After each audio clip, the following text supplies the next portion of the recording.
6 in the morning, a kitchen in a small house at the edge of Uji. A man of 83 fills a cast iron kettle, sets it on the burner, and stands there, hands at his sides. No phone, no television, just the sound of water beginning to hum inside the iron. When the steam rises, he pours it over loose green tea in a clay pot no bigger than his fist, waits 60 seconds, and fills a cup that holds maybe 4 sips. He drinks it standing, looking through the window at his garden. By the time the cup is empty, he is ready to start his morning. Have you ever stood still for 60 seconds on purpose? Not meditating, not waiting for something, just standing with warm steam in front of you and nowhere to be yet. Most of us haven't done that since we were children, and this man does it 5 times a day. It's not the tea, not really. It's not antioxidants or catechins or some compound a supplement company wants to put in a capsule. Most Americans hear Japanese tea and think green tea prevents something. Take that away. What's left is a kettle, a clay pot, a cup that empties in 4 sips, and a man who has built 5 quiet pauses into every single day without scheduling any of them. Japan's life expectancy sits among the highest on Earth. Over 90,000 people there have passed 100. And when researchers visit the longest-lived communities, the tea is always on the table. Not because of what's in it, because of what it does to the shape of the day. 9 habits, all of them built around one object you already own. A kettle. Most of them take less than 2 minutes. None of them cost more than a few cents. And the first one is already waiting on your stove. 1. The 60-second kettle. The pause that starts the morning. That man in Uji doesn't boil water because he's thirsty. He boils water because the kettle gives him something no alarm clock can. A reason to stand still in his own kitchen before the day starts moving. The water takes about 60 seconds to reach the right temperature for sencha. Not boiling, just below it. And during that minute, he does nothing. 60 seconds of standing, hearing the water change pitch inside the iron, feeling the heat start to rise off the lid. Now here's the thing. Most of us wake up and reach for something immediately. The phone. The coffee machine with its single button. The news. His morning starts with a minute of nothing, built into the process of making something warm. That's not discipline. That's a kettle that happens to take 60 seconds. And 60 seconds of standing still first thing in the morning turns out to feel like a lot more than a minute. The healthy thing and the easy thing are the same thing. The kettle doesn't require willpower. It just requires water. 2. The 4-sip cup, and here's the detail that changes everything about how he drinks. His cup holds about 3 ounces. 4 sips, maybe 5, and it's done. Compare that to what most of us reach for. A 12-ounce mug. A 16-ounce travel tumbler. A cup so big you carry it around the house and forget where you left it. His cup empties fast, which means he finishes it, sets it down, and if he wants more, he makes more. Fresh water, fresh leaves, another 60-second pause. A woman in Okinawa, 91 years old, drinks from a cup exactly like his. She fills it 6 times a day, 6 small stops. 6 moments where she stands at the counter, pours, sits down, and empties 4 sips. She doesn't think of it as a health practice. She thinks of it as tea. But 6 times a day, her body stands up, walks to the kitchen, and sits back down. Her legs never got the memo that 90 is supposed to be slow. That was 2. Number 3 doesn't happen at breakfast. It happens right after the meal is done. 3. Tea after the meal. A couple in their 80s in Kyoto. Lunch is finished. The small plates are still on the table. She reaches for a different canister than the morning one. This is hojicha, a roasted green tea, brown and warm smelling, almost like toasted grain. She pours 2 cups. They sit for another 10 minutes. Not because they're still hungry, because the tea says lunch isn't over yet. In most American kitchens, the meal ends when the fork goes down. Plate in the sink. On to the next thing. Their meal ends when the second cup of hojicha is empty.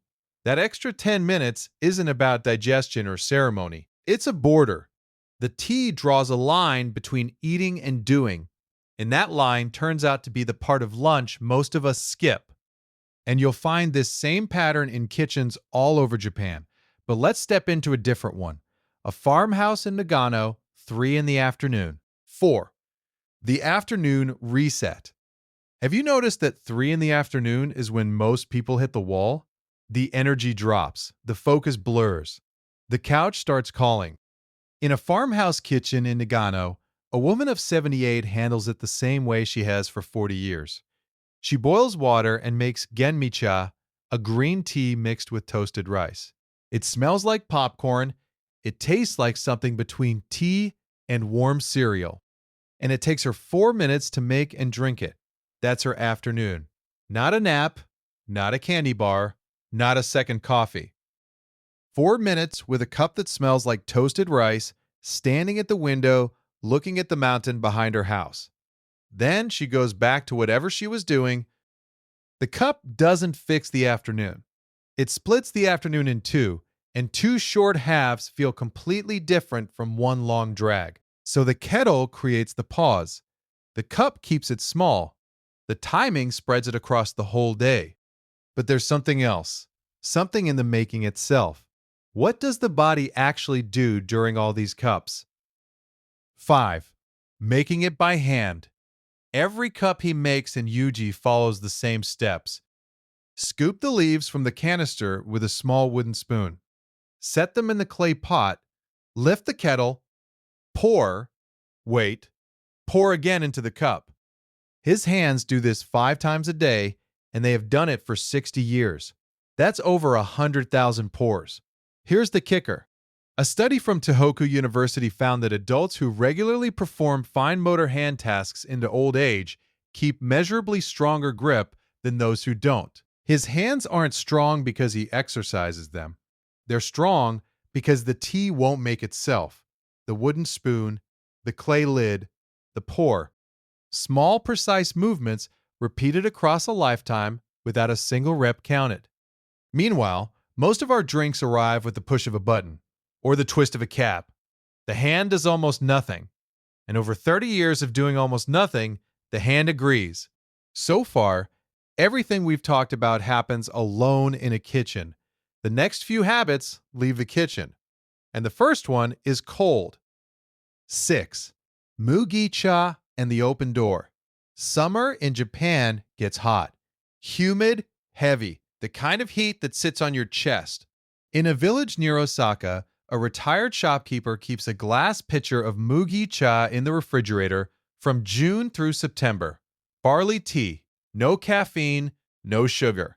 Just roasted barley and water, brewed the night before and chilled overnight. His grandchildren drink it. His wife drink it. The neighbors drink it when they stop by. It costs almost nothing. A bag of roasted barley lasts a month. And the pitcher on his kitchen counter does something no soda can or sports drink does. It sits there, visible, all day long, reminding everyone in the house to drink something that isn't sweet. No label, no brand, no health promise on the side, just cold barley water in a glass pitcher. And in the evening, the pitcher is empty, and everyone in that house has had enough water without thinking about it once.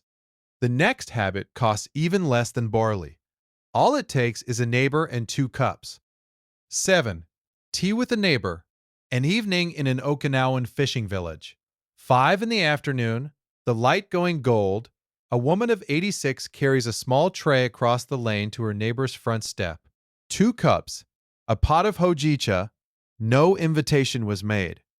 None was needed. They've been doing this almost every evening for over 30 years. They talk about the weather, the grandchildren, the price of fish. Nothing urgent, nothing deep. 20 minutes, maybe 30, and she carries the tray home. Stay with me for a second. In Okinawa, these lifelong friend groups have a name. Mohai. Small circles of people, sometimes 4, sometimes 6, who meet regularly for decades. When one of them stopped coming to the evening tea, the other 3 were at her door by Thursday. Here's the quiet part. The tea in those cups is not special. The cups are not special. What's special is that the kettle gives you a reason to walk next door, a reason to sit down with someone, a reason to keep showing up year after year without calling it a plan. Most of us wait for a reason to visit someone.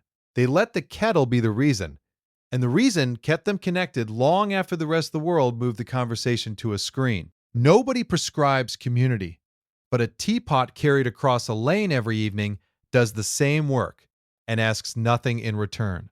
Now the day is almost done, the sun is down, and there's one more cup before sleep. 8. The Bath and Cup. A small house in rural Shikoku. 9 at night, the ofuro, the deep soaking tub, is full. The water is hot, almost uncomfortably so, up to the shoulders. A retired teacher, 75, sits in it for 15 minutes. When he steps out, his skin is flushed, his breathing is slow, and he's in no hurry to do anything at all. On the counter by the bathroom door, a cup of hojicha is already cooling. His wife made it while he was in the bath. He drinks it standing in the hallway, still warm from the water. 4 sips, done. Compare that to how most of us end the day. The couch, the remote, the phone on the arm of the chair, glowing. Maybe a glass of something.